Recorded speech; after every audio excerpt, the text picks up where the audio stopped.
Hello Pre-Calc! Today we are talking about writing complex numbers in polar form. So complex numbers, if you remember from last year, are written in the form z equals x plus yi. We also used this last year, a plus bi, where I is your imaginary number. And in this case, x and y correspond to the location of the complex number on the complex plane. So for example, a complex number is something that has usually both an imaginary and a real counterpart. Sometimes it just has the imaginary part. And the way you would graph this on the coordinate plane, the real axis is like your x-axis and the imaginary axis is your y-axis. So root 2 plus I root 2 just means you're going over root 2, that's your real number, and up root 2, that's your imaginary number. And then this ordered pair here is represented by root 2 plus I root 2. Okay, and then we can have a little triangle here, and we can work on this like we did in earlier sections of this chapter. So here's the thing. What we're going to do today is we're really going to do the same thing we've done before. We are going to move we're going to move numbers in rectangular form to numbers in polar form, and then numbers in polar form to numbers in rectangular form. The only difference is it's not an ordered pair this time, it's a complex number. Okay, so this complex number here is in rectangular form. And today you're going to learn how to change that to polar form. Okay. So, all right, complex numbers are in rectangular form, which means we can convert them to polar form. This is what I just said. And we'll find r and theta such that theta is between 0 and 2 pi. So you do want to give a value between these two values here, between 0 and 2 pi, when you write your final answer in polar form. X, we know from previous sections, is equivalent to r cosine theta. And y is equivalent to r sine theta. This is how we've converted rectangular to polar in the past. So we're just going to do the same thing with root 2 plus I root 2. We're going to convert that to polar. So again, you would be in quadrant 1 because you have two positives here, and you have a root 2 and a root 2. So all we're doing is finding the radius and we're finding theta. Okay. So the radius squared will be root 2 squared plus root 2 squared. This is just 2 plus 2, which is 4. So we should have the radius is 2. We'll use tangent of theta, just like we did previously, is equal to y over x. We're going to use that to find our angle. So tangent of theta equals root 2 over root 2, which is of course just 1, and which angle has a tangent of 1? That is going to be pi over 4. And you'll notice we are in the correct quadrant. We are in quadrant 1. Alright, so now how do we do this? How do we actually write this in polar form now that we have both the radius and theta? Well, in rectangular form, it looks like this, x plus yi. So x, we know is r cosine theta. And y, we know is r sine theta. And the y, or the I here, I'm just going to bring that in front so it doesn't get stuck behind the theta. So basically, to move to polar form, this is going to be our new formula. Okay, r cosine theta plus I r sine theta. We're just replacing the x and the y like we did previously. R cosine theta will be 2 cosine pi over 4 plus I radius is 2 sine pi over 4. And most people switch the places here and put 2i.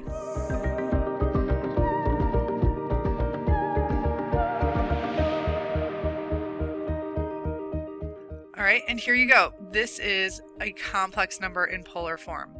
But wait, there is more.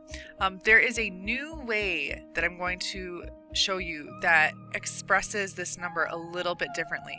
You do not have to use this notation, but you do need to know what it means. All right, so again, this notation right here is 100% fine. Okay, but this is a little, I mean, there's a lot here. There's a lot going on. So there is another way to write this. We take out the 2.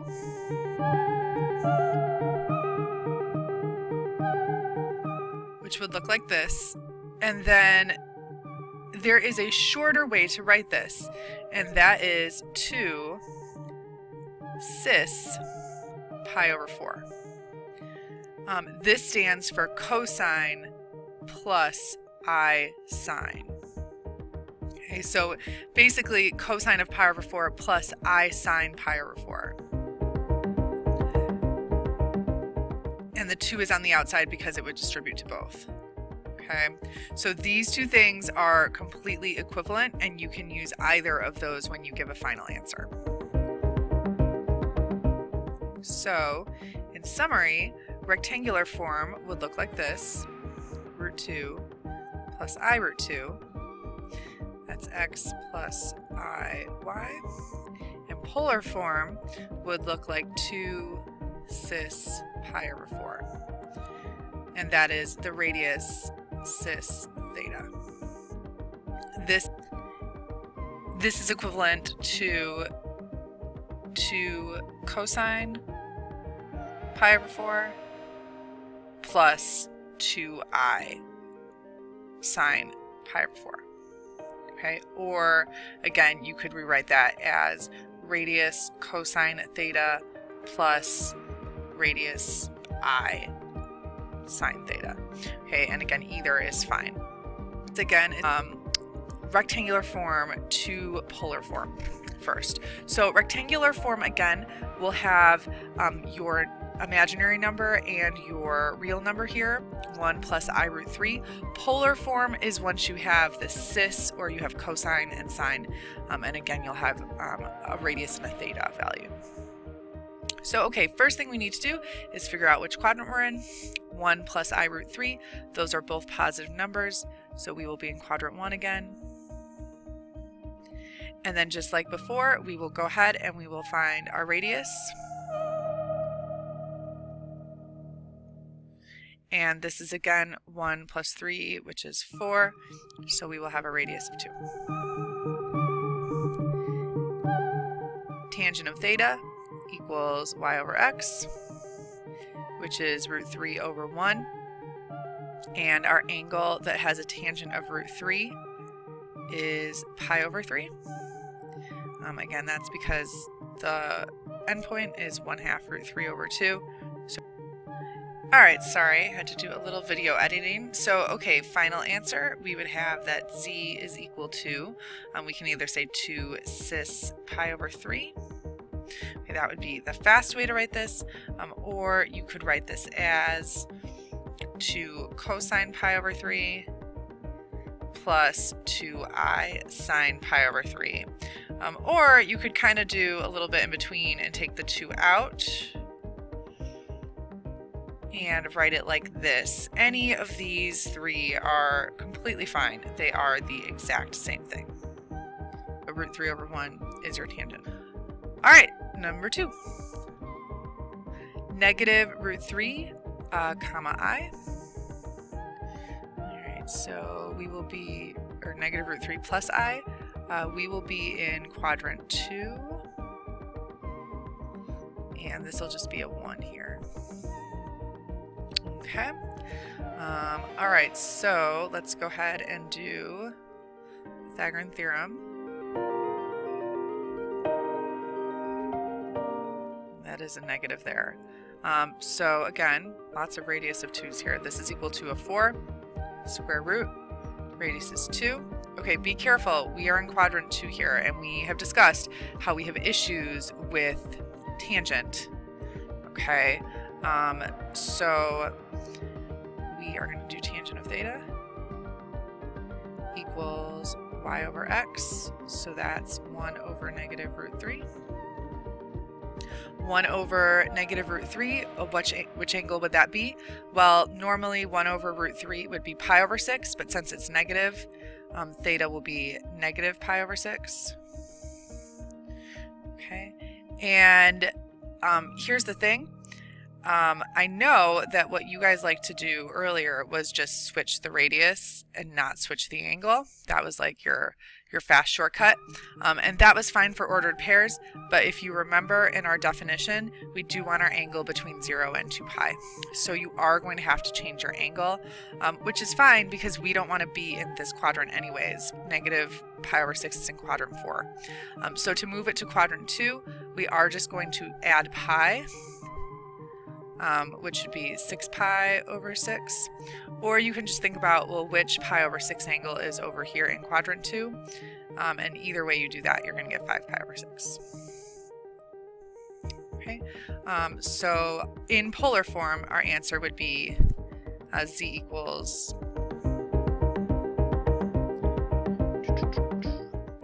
2 cis 5 pi over 6.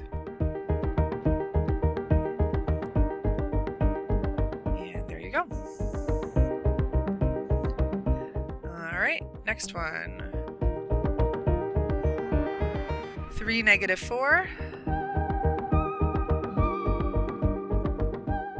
We will be in quadrant 4. This is a 3, 4, 5 right triangle, so you will have a radius of 5. Now, you may notice based on these numbers right away that this is not one we are going to be able to do non-calculator. Tangent of theta would be opposite over adjacent, which is negative 4/3. We are going to do this in radians, so we will take our calculator.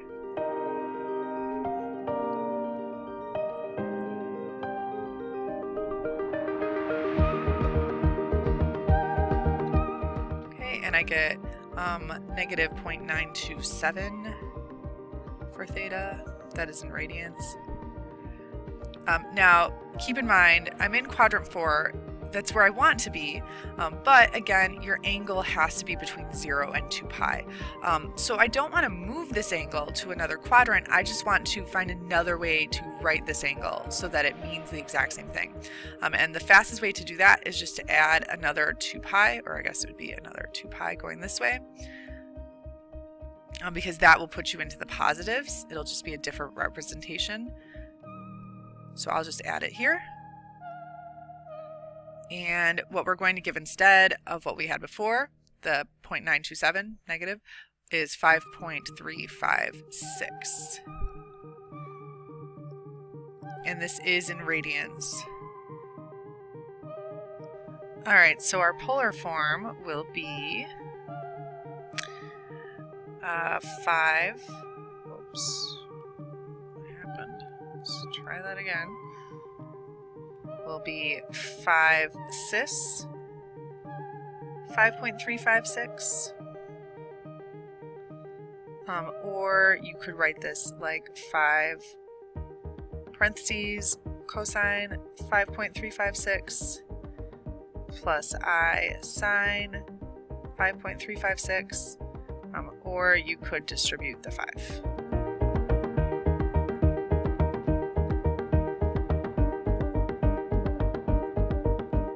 Parentheses I think just makes it a little easier to see the separation there.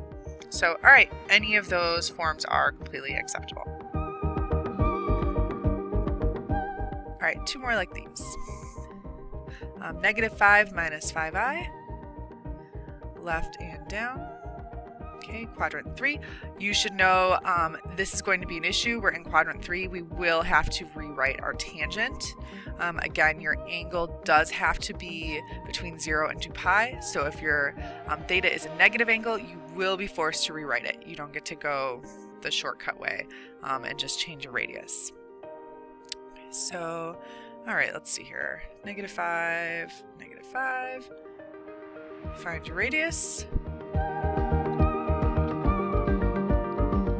So that's going to be 25 plus 25 is 50. So my radius will be square root of 50, which is 5 root 2. Okay. And now what I'm going to do is find theta. So tangent of theta is equal to, it'll be negative 5 over negative 5, which is 1.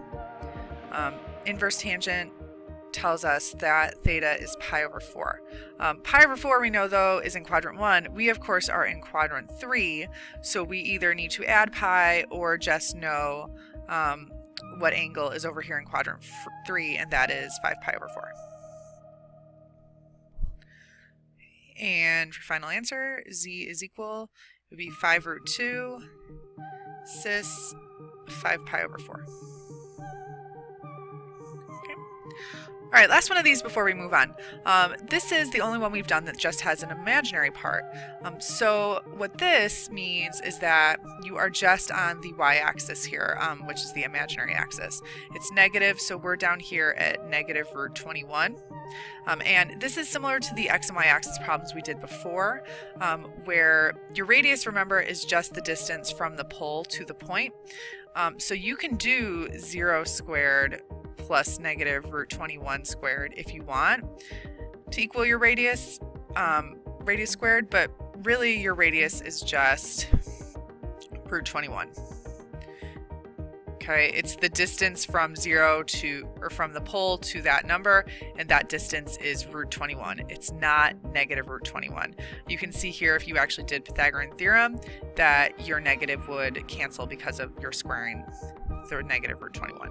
So your radius is root 21, and your theta, we don't really have to calculate because you're just down here on the y-axis, and so theta will be 3 pi over 2. And so your answer is just root 21 cis 3 pi over 2. There is no need to show any work for that. You can just put your answer. That's just fine. All right, next.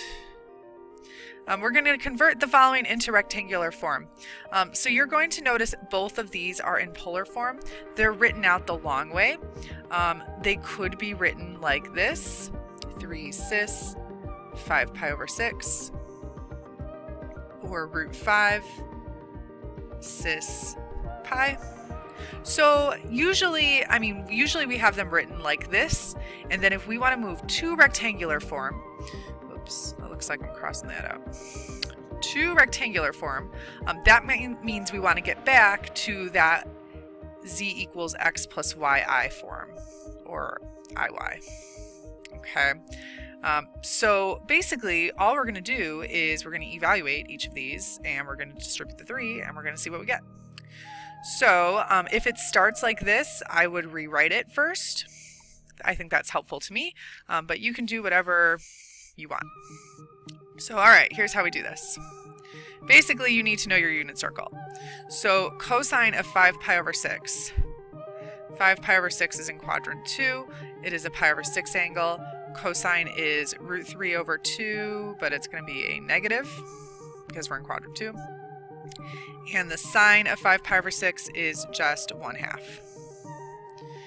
And then we are just distributing the 3. So it'll be negative 3 root 3 over 2 plus 3 times 1/2 is 3/2. So we'll say, oops, 3/2 I. And that's rectangular form. Okay, you are literally just evaluating each of those and distributing the radius, which is your 3. Okay, all right, let's try this one. Root 5 times cosine of pi, you should know, is -1. And sine of pi is just 0. So really, this whole part cancels here.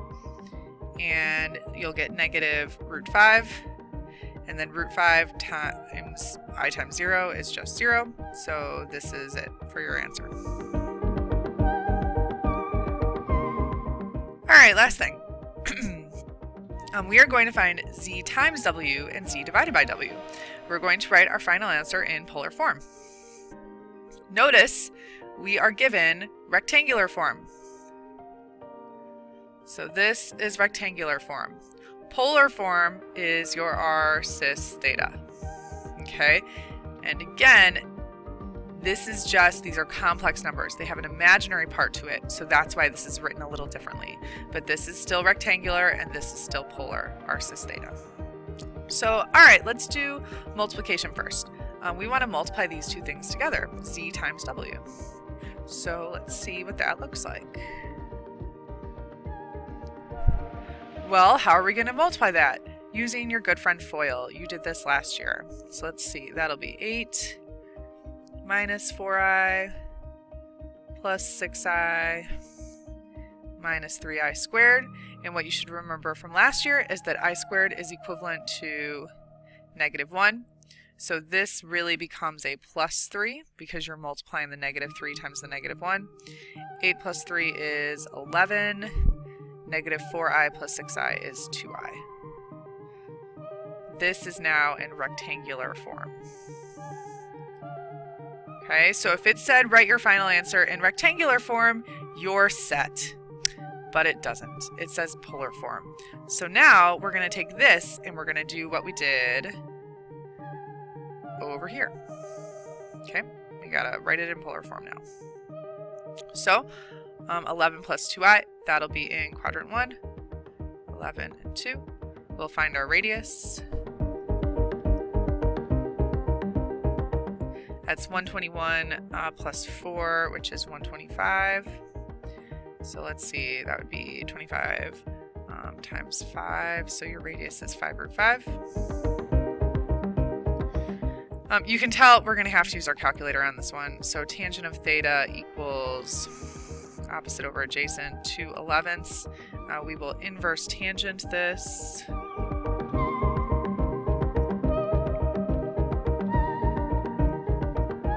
Okay, so 0.180. And we're in quadrant 1, so we're all set. The only times we need to worry about changing our angle is when you have an angle in quadrant 2 or 3, because remember, tangent only gives you an angle in quadrants 1 or 4.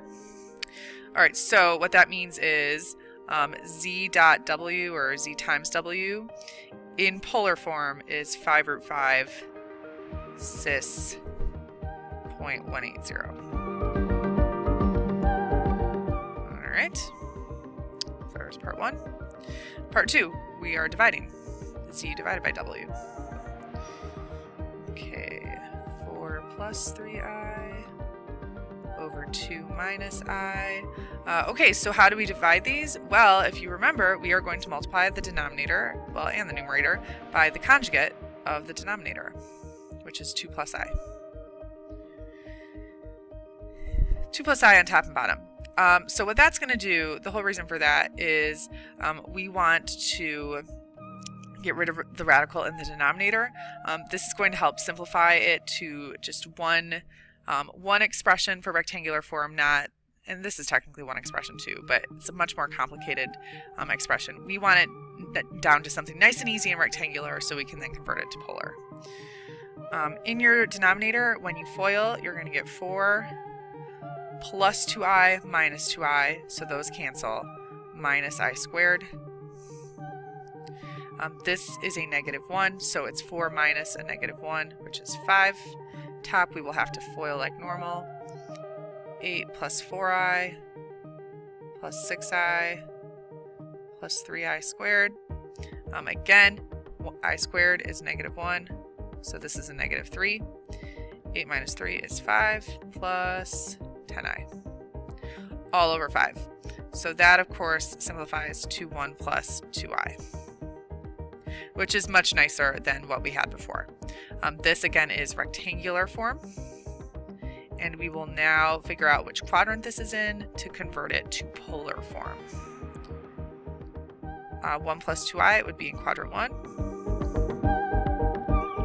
Find your radius. And that is a 5. Oh, sorry, radius squared is 5. So radius is √5. Tangent of theta is equal to 2/1, which is just 2. Go ahead and use your calculator. 1.107. Notice we're in quadrant 1. We do not need to worry about changing our angle. And so z over w is √5 cis 1.107, and that is again polar form. All right, so we're going to be doing a lot more with polar form and rectangular form of complex numbers over the next 2 days. I hope this was super exciting for you, and have a great day.